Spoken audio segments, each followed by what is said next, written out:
এক এক করে ছাত্রদের আমি জানি তোমরা যখন আসবে একটু হাততালি দিয়ে সহযোগিতা করবে, দাদাদেরকে বা দিদিদেরকে বা বন্ধুদেরকে উৎসাহিত করবে।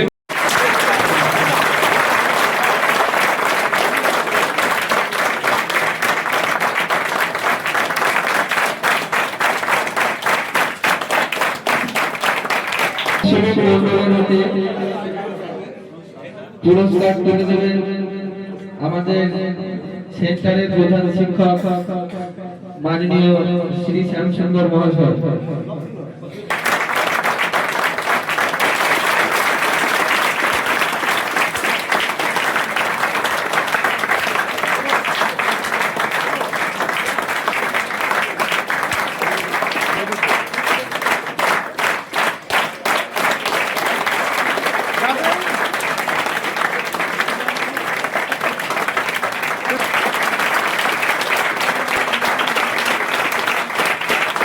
মন্ডলকে আমি কিছু কথা বলার জন্য বলছি। আমার নাম হচ্ছে বিশ্বরূপ মন্ডল। আমি স্যারের কাছে 2023 সালে ভর্তি হয়েছিলাম। প্রথম আমার মাঠ হচ্ছে কৃষ্ণনগরে আর্মি মাঠ দিয়েছিলাম, কিন্তু সেখানে আমি সফল হতে পারিনি। আবার 2024-এ আর্মিতে গেছিলাম, এখানে ভালো রান করতাম, কিন্তু ওখানে গিয়েও পারিনি। কিন্তু আমি মনে ভাঙিনি, আবার আমি উঠে দাঁড়াই। আবার 24-এ আমি এসএসসি 25-এ এসএসসি দিই, সেখানে আমি 111 স্কোর করে স্যারের কাছে আসলাম। যে স্যার আমি যখন রান করতেও পারতাম না ঠিকঠাক করে, কিন্তু স্যার আমাকে যে একটা জোশ দিয়েছিল, সেই জোশটা বিশাল হয়েছিল। যে আমাদের পাশের গ্রামে আমি লাইটে বাড়ি আসছে, তুমিও যাবে, সেই যে আমার মনের মধ্যে একটা বিশাল পরিবর্তন এলো। তারপর থেকে আমি ভালো রান করলাম। আর সত্যি স্যার না থাকলে হয়তো আমাদের এই চাকরিটা হতো না। খুবই ভালো লাগছে যে শুনতে পাচ্ছি যে সবাই যখন বলছে এখান থেকে সিলেকশন হয়েছে, খুবই ভালো লাগছে। এর অবদান স্যার তো অবশ্যই আছে, তার সাথে বিমলদা আমাদের অনেক টিচার, তারপরে সমীরন্দা আমাদের মেডিকেলের সময় যাওয়ার শুভঙ্করদা খুব হেল্প করেছিল। এই জন্য স্যারের কাছে খুবই কৃতজ্ঞ থাকবো। আর তোমরা ভয় পাবে না, চেষ্টা করো, ঠিক হবে। আর সবসময় ভেঙে বললে হবে না যে একটা হচ্ছে বলে হবে, সেরকম করলে হবে না। চেষ্টা করো, হয়ে যাবে। আর সবাইকে ধারণা করছি ও হচ্ছে যখন আমারও হবে, এরকম তুমি টার্গেট রাখো, ঠিক হয়ে যাবে, নিশ্চয়ই তোমার সিলেকশন হবে।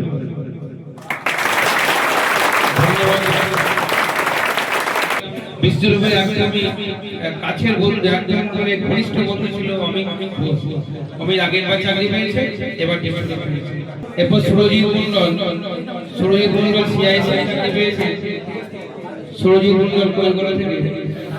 সুরজিৎ মন্ডল তুমি এখানে এসো।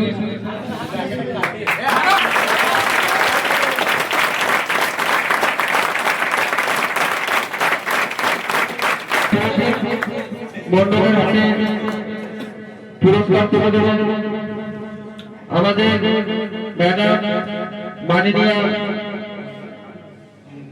মুনমুন ঘোষ মহাশয়া।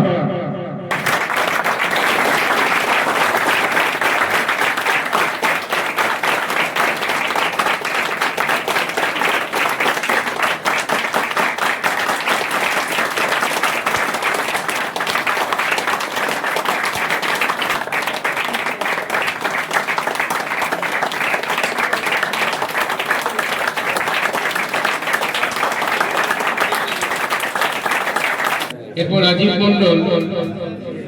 রাজীব মন্ডলের বাড়ি পূর্ব বর্ধমান জেলার মঙ্গলপুর থানার অন্তর্গত সারিগ্রাম। রাজীব মন্ডল সিআরপিএফ সিলেক্টেড হয়েছে। আমার ছাত্র এবং স্টাফ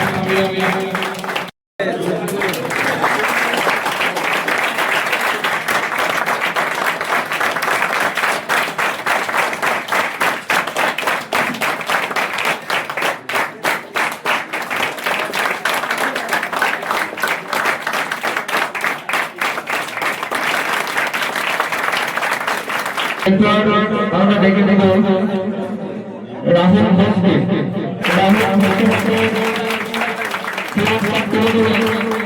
আমাদের সেন্টারের রানের শিক্ষক বিমল ঘোষ মহাশয়।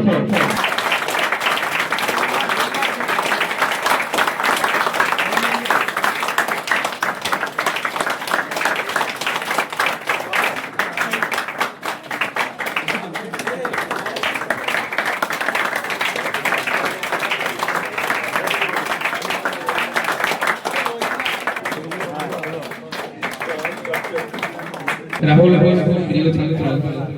রাহুল ঘোষ এখানে 2021 সালে জানুয়ারি মাসে ভর্তি হয়েছিল।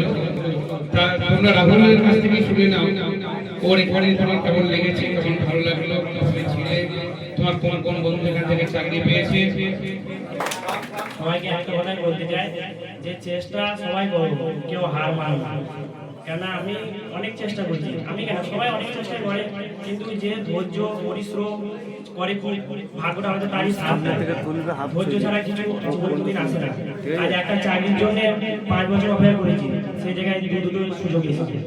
2021 সালে যখন জানুয়ারি মাসে ভর্তি হয়, তো আর্মি মাঠ আছে 2022 সালে ডিসেম্বর মাসে মাঠ পাস করি, মেডিকেল ফিল্ড হয়, ওখানে প্যানেলে বাদ যায়। কষ্ট হয়েছিল কিন্তু ভাঙি নাই। আবার 2023 সালে আবার আমি প্র্যাকটিস করি, আবার দুর্গাপুরে মাঠ ফেল করি, তাও হার ছেড়ে এসে জিডিতে করবো। আবার মাঠ পাস করি, পরীক্ষায় পাস করি, মেডিকেল আনতে হয়, আবার হার চাই না, আবার পরীক্ষা দিয়ে করি, সব কিছু কমপ্লিট করে এবার সাকসেস হয়েছি। আর সব থেকে বড় কথা, আমার অনুপ্রেরণা হচ্ছে প্রতীক ঘোষ আর দিবেন্দু সরকার। কারণ আমার ওদের ঘরে ছিলাম, ওদেরকে দেখি আমি সব কিছু শিখেছি, কিভাবে চেষ্টা করে আর কিভাবে মানুষ সফলতা হতে পারে। এরপরে অর্ঘ্য ঘোষ, অর্ঘ্য ঘোষের বাড়ি নদিয়া ডিস্ট্রিক্ট, সিআরপিএফ এ চাকরি পেয়েছে অর্ঘ্য ঘোষ। শুভঙ্কর দাস আমার স্টাফ।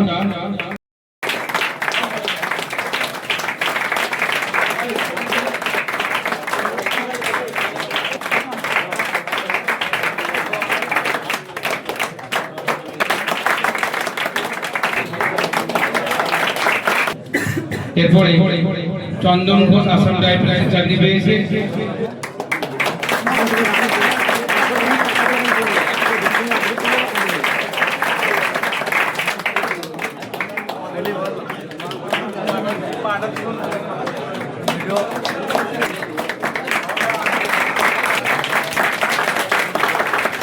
সুজিত মাঝি, সুজিত মাঝি তুমি এখানে এসো।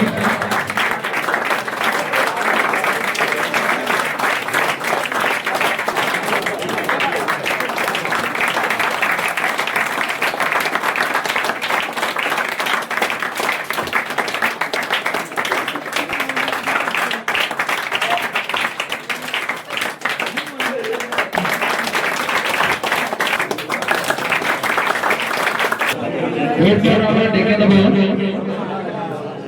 পল্লব দাসকে। পল্লব দাসের হাতে পুরস্কার তুলে দিচ্ছেন আমাদের যেখানে কিছুক্ষণের গণ্যমান্য শ্যামসুন্দর মহাশয়।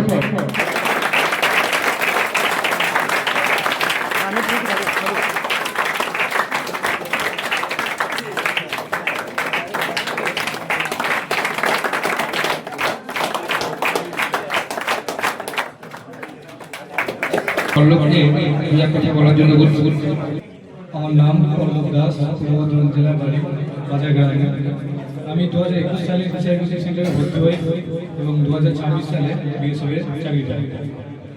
2021 সাল থেকে 26 সাল পর্যন্ত এই যে জার্নিটা খুব কষ্টের মধ্যেই গিয়েছে। অনেক মাঠ, অনেক পরীক্ষা, বহু জায়গায় বাদ দিয়েছি। তারপরে আজকে বিএসএফে চাকরি পাই এবং এর পেছনে ফিশারি কোচিং সেন্টারের সকল শিক্ষক খুব সাহায্য করেছে। আমার মা, বাবা, জামাই বোন এবং আমার একটি দাদা খুব সাহায্য করেছে। আমার এই বন্ধু বান্ধব সবাই প্রচুর সাহায্য করেছে এবং আজ আমি বিএসএফে চাকরি পেয়েছি। এরপরে পম্পা রয়কে নাচের জন্য বলছে। পম্পা রয় হাতে পুরস্কার তুলে দিচ্ছে সোহেলি কর্মকার।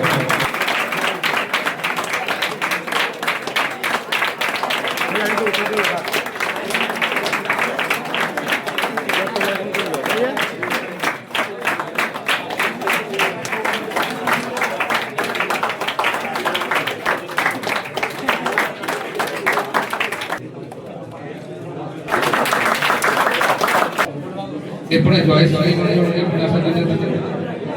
এখানে আসার জন্য বলছি। জয়শ্রী এখানে এসো।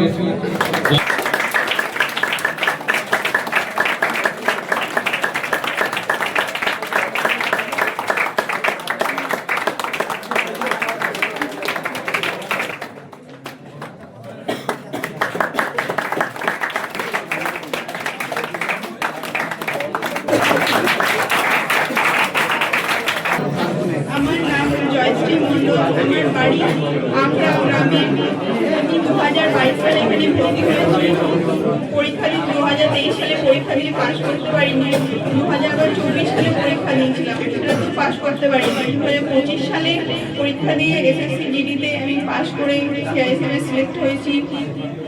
তো তোমরাও চেষ্টা করো, তোমরাও সকলে পারবে।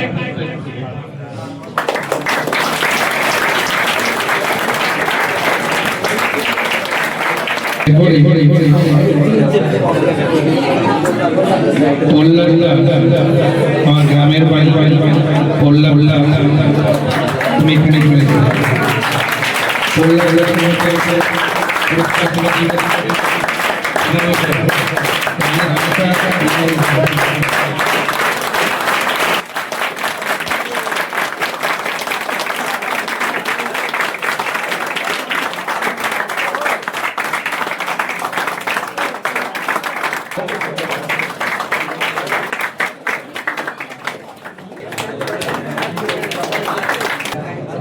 এরপরে তোমাদের সঙ্গে প্রহ্লাদ থেকে কথা বলতে চাই।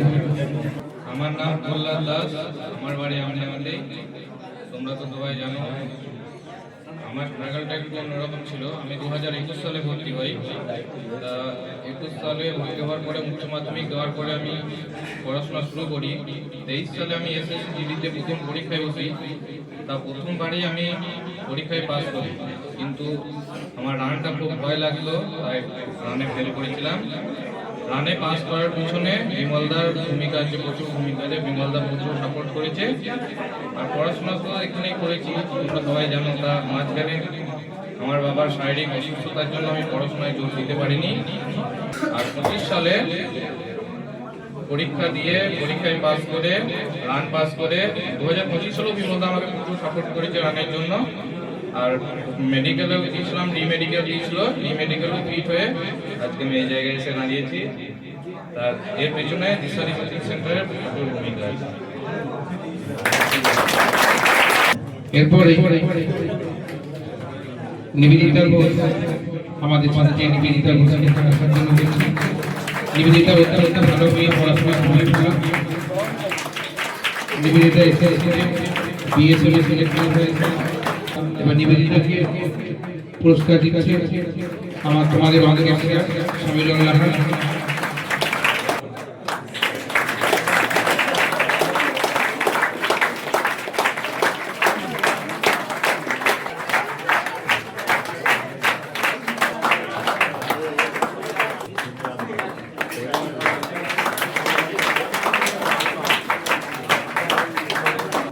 এরপরে কোয়েল ঘোষ হাইট 158, 58। কোয়েল খুব চেষ্টা করতে খুব ভালোভাবে এক চান্স জানতে পেয়েছে এবং সামান্য নম্বরের জন্য ও এবার চাকরিতে সিলেকশন করতে পারেনি, বিএসএফ হয়েছে। তা কোয়েলকে পুরস্কার দিচ্ছে শান্তনু দাস, আমার একদম খুব কাছের ছাত্র। শান্তনু সবসময় কি শান্তনুকে পুরস্কার দেওয়া হয়েছে। কোয়েলের শব্দ ছিল সিআইসি। তা সিআইসি জানো যে হাই কাট যায়, যেহেতু এটা আমাদের জেনারেল ডিস্ট্রিক্ট। আর মেয়েদের ভ্যাকেন্সি খুবই কম থাকে, 1.08 তো বাইরে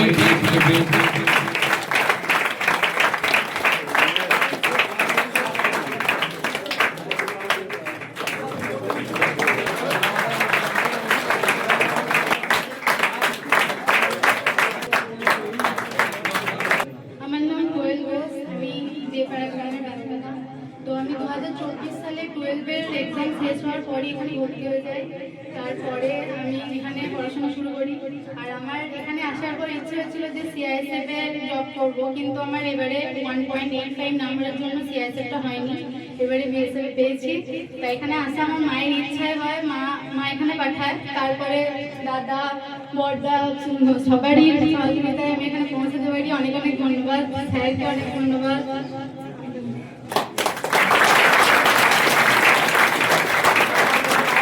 এরপরে নবদ্বীপ শ্রীরামপুরবাড়ি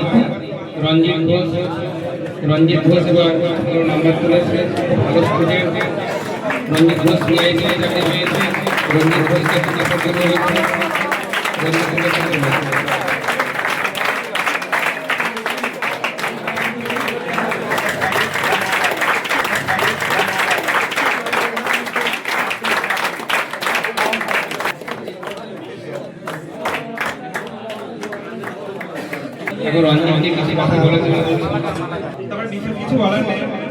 শুধু একটা কথা বলবো, সবাই চেষ্টা করো, চেষ্টায় দেখবে তোমাদের একদিন ফল নিজের হাতেই পাবা।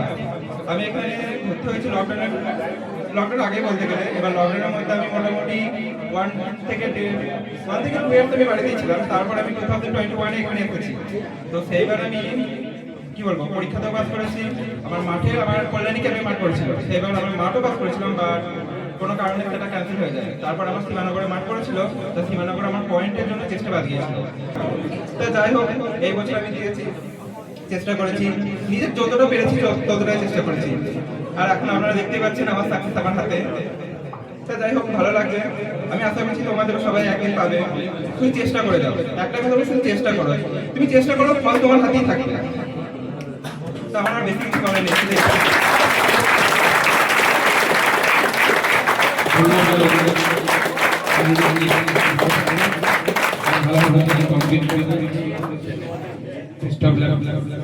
এরপরে অনন্যা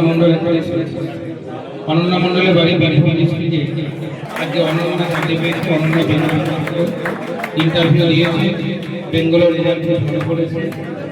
তারপর অনন্যাকে পুরস্কার দিচ্ছে মিলন সুন্দর মণ্ডল।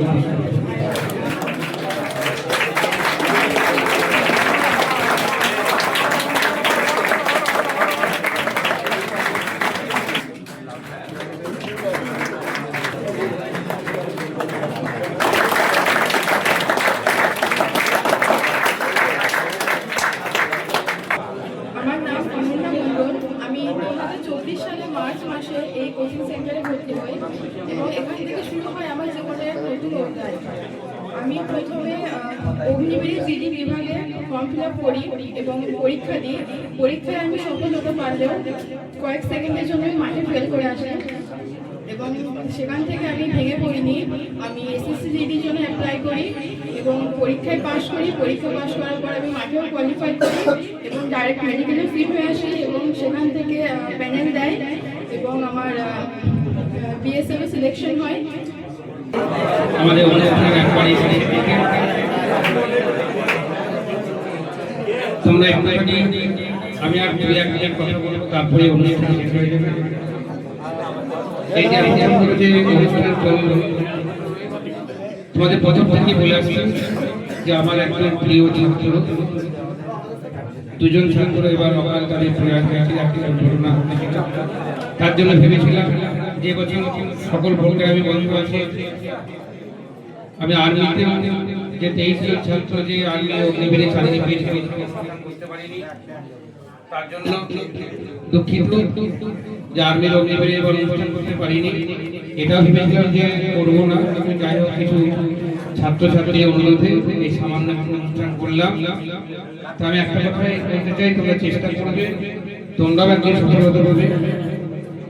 তোমরা সকলেই চাকরি পেলাম এটাই সবকিছু না, চাকরি পাওয়ার পরে তোমাদের যেমন লক্ষ্য পূরণ হবে, তোমরা অর্থনৈতিকভাবে যেমন স্বাবলম্বী হতে পারবে, সেরকম যেমন সম্মান পাবে, সেই সম্মানটা ধরে রাখবে এবং আরো এগিয়ে যাওয়ার চেষ্টা করবে এবং সমাজের প্রত্যেকটা স্তরে মানুষকে, নিজের অভিভাবক পিতা মাতা সকলকে যথাযোগ্য সম্মান দেবে, গরিব মানুষের পাশে থাকবে, সকলকে ভালোবাসবে, সমাজের উপকার করবে, দেখবে তোমাদেরকেও ভালো লাগবে।